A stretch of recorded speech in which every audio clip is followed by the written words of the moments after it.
What happened in the Temecula Valley real estate market in May? Well, prices are starting to slip a bit in all three cities that we analyze, which is Menifee, Murrieta, and Temecula. This is good news for buyers and not so great news for future sellers. This is in direct contrast to what we saw just 1 month ago, and I'll be keeping an eye on these stats to see if a housing correction has begun or if it's a 1 month anomaly. On the flip side, some of our other real estate news and local area stats are feeling like Groundhog Day, just more of the same, which I'll explain. Hi, I'm Jessica with the Genung team and Real Broker. So picture this, you know that feeling when you're watching the movie Groundhog Day and it seems like Bill Murray just can't escape that time loop? Well, it's Groundhog Day.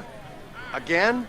Well, that's kind of how the real estate market feels right now, stuck in a bit of a rut. And we've basically been in the same type of scenario for months or years now, it feels like, since the Fed first started raising the federal funds rate in March of 2022. We had a brief break from the doldrums of the real estate market, and the spring selling season this year really picked up earlier than usual, and we were quite busy in February, March, and April. In fact, I was reading this Press Enterprise article by Jonathan Lasner just this morning, and it confirmed what was happening in our business during the busy spring selling season. Jonathan Lasner says Southern California home prices hit a new high in April as home buying ran its fastest pace in 19 months. The record 760,000 median selling price for the region comprising Los Angeles, Orange, Riverside, San Bernardino, San Diego, and Ventura counties was up 2% from March and up 7% in a year, according to a report by CoreLogic released last Thursday. So all of these counties comprise Southern California. It's a huge, very populated area. Lasner goes on to say, yet this is no buying boom. I agree with him. Historically speaking, despite the jump in purchases, it was still the fifth slowest April in data stretching back to 1988. So that is quite a long time. And it's 27% below the average April sales in the past 37 years. But oftentimes when these type of numbers hit the newspapers, the information is old news because the stats in April are in direct contrast with what happened last month in May, in our area at least, for the all-important stat of median sales price. And that is why I try to get my market reports to you as soon as possible so you can be up to date with the latest local real estate market info and not be working off of outdated information such as this article. So now that the spring rush has mellowed, it feels like we are back to the same old with low listing inventory, the Fed kicking the can and postponing the federal funds rate cuts again, and buyers are grappling with the same painfully higher interest rates of the past couple years. So what's got us feeling like we're caught in a time loop? Well, it's a mix of things, but two big factors are the 7+% mortgage rates and the Federal Reserve's decision to kick the can down the road on cutting rates. Mortgage rates have been holding steady, which is fine if you've already benefited from a low rate from several years ago and you're happy with your current home and location. But here's the thing, those rates staying put means that there's less urgencies for folks looking to buy or sell. It's like everyone's hitting the pause button, waiting to see what happens next, and it's what now led to the well-known lock-in effect. Now let's talk more about that lock-in effect. Sellers who snagged those sweet low mortgage rates in the past are clinging onto them like precious gems.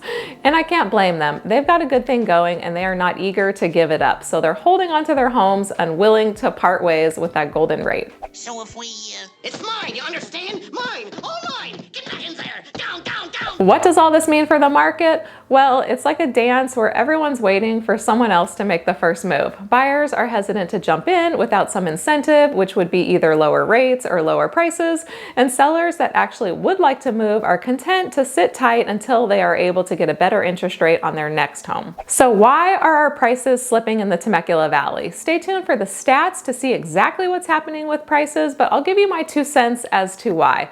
The normal seasonality of the real estate market has sales prices, number of homes for sale, and number of homes closing, typically increasing in the spring selling season, and it normally peaks around June, and then prices steady out and even often decline through the rest of the year, and right around January is typically the low in prices and the low in number of homes for sale. The summer slowdown seems to have come early this year for some reason. This could indicate the start of a shift or a market correction, but like I always say, 1 month does not make a trend, and we need to see what happens over the next next 2 or 3 months to see if we are really experiencing a correction or not. So how much did prices decline in Menifee, Murrieta, and Temecula? We're going to be going over those numbers now. As always, we're looking at single family homes to keep it simple. That's how we do our market reports every month, so it's consistent. Median sales price, like I said, it is down month over month across the board for all 3 cities. So starting with Menifee, Menifee has the most modest price decline at $5,000 month over month. It had hit a high, what I believe is a high, $600,000 in April, and so in May it came down to $595,000. So small month over month modest decrease in Menifee, but the other cities we have more of a decrease, so we'll get there in just a minute. Year over year, you're still in the positive in Menifee. You've gained $37,360 or 6.7% in equity. Murrieta, month over month, has the largest decline in sales price. So it's down $21,550 or 3% just in 1 month. So that's a pretty big drop. And it's also the only city that year over year we've got a loss of equity of $12,545. So that's kind of news. We might have had a little bit of an anomaly in May of 2023, like a particularly high price in May. So that's why it's showing a year over year decline. So we'll see how it goes over the next couple months. But anyway, down. So Temecula continues the trend month over month. It's down a little bit over $17,000 and 2.2% month over month. Year over year, still steady gains, very similar percent increase in median price to Menifee, which is 6.6% year over year or $47,500. So median sales price in Temecula nowadays is $767,500. So that has been coming down for the past couple months, kind of normalizing a little bit. During the spring we did see a pretty huge spike up in Temecula, so it's not surprising to me that it's coming down a little bit. Number of closed sales, starting with Menifee. Menifee is up 33 more closed sales in May versus April, or an increase in 29.5%. So that would be a typical spring increase that I would see in a normal market. Year over year, it's up 9 homes, so creeping up a little bit. When we get to Murrieta and Temecula, we're gonna flash up our little groundhog symbol because these ones are flat and just more of the same. So month over month, closed sales in Murrieta is down 3 homes. Now normally seasonally, we would have seen an increase from April to May, but we're down 3%, so it's pretty flat. So it's kind of just more of the same. We'll call it Groundhog Day. Year over year, we're down 22 sales. So that we're going the wrong direction in number of closed sales for what I consider a healthy real estate market. Temecula, month over month, is fairly flat too, just a gain in closed sales of 6 more homes sold in May versus April, which, you know, normally we would be seeing more between April and May. Year over year, a gain of 4 homes, so that is flat as well. So we're going to give that one a Groundhog Day symbol as well. Don't drive angry. Don't drive angry. Median days on market.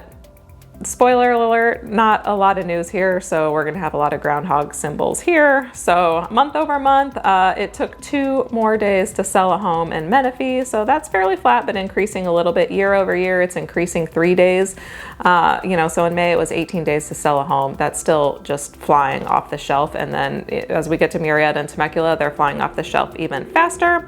Month over month is definitely Groundhog Day, 12 versus 12, so 0 change in days on market in Murrieta. Year over year, we're going to call it flat because it's 1 more day to sell a home this year versus last year. Temecula, month over month, 2 more days, from 7 days to 9 days, still absolutely flying off the shelf. Year over year, 2 fewer days, so that's flat as well. Number of listings. So our inventory, which is the all important number, and this can be a leading indicator also. Menifee is the outlier here, where they actually do have a good month over month increase in inventory, which is what we normally would see. So an increase of 23 homes year over year. They have an increase of 57 homes. So that's seasonally typical. Menifee seems like a healthy real estate market right now. Murrieta and Temecula are getting Groundhog Day symbols again. Month over month, we only have 1 more listing in Murrieta. So we're still in the spring here. It should not be flat like it is. is, but that's what we're working with. Year over year, we have 3 more homes, 3 more number of listings in Murrieta, so flat as well. Number of listings in Temecula, month over month, pretty flat, only 4 more homes from April to May, month over month, and then year over year, 17 more homes. So a very small trickle year over year. So both of those are going to get the groundhog symbol. And then lastly, as you'll see from my previous slides, that Menifee month over month, they did have more closed sales because there's more inventory for buyers to choose from. So the stats are making sense this month. Lastly, we're going to go over months of supply. That stat is if no new homes were to come to the market, how long would it take to sell every single listing on the market? So months of supply, by the way, has been creeping up a little bit. So Menifee, you have 2.6 months of supply. Murrieta, you have 2.3 months of supply. And Temecula, you have 2.4 months of supply. So the past 2 months, the months of supply has been ticking up a little bit, and it's been over 2 months of supply since January of 2024. And since June of 2023, there were a couple dips down to like 1.9%. But if you remember back in the heyday in the COVID years, we had months of supply that was sometimes less than 1 month, which was crazy. So we're getting closer to a more normalized market. I think it becomes much more balanced once we get into the 3 months of supply, 3.5 months of supply range, which we're inching up and we're kind of getting there. So we'll see. What do you think? Is it going to be Groundhog Day for the next few months, or is this shift that I might be seeing a pivot point that is actually happening? Did we get too annoying on this Groundhog theme? My husband, Chris, loves Bill Murray, and so he wanted to mix that in there. But let us know down below in the comments what do you think is going to happen, and we'll see you next week. Bye.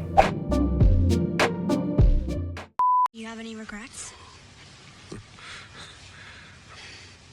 Garfield, maybe?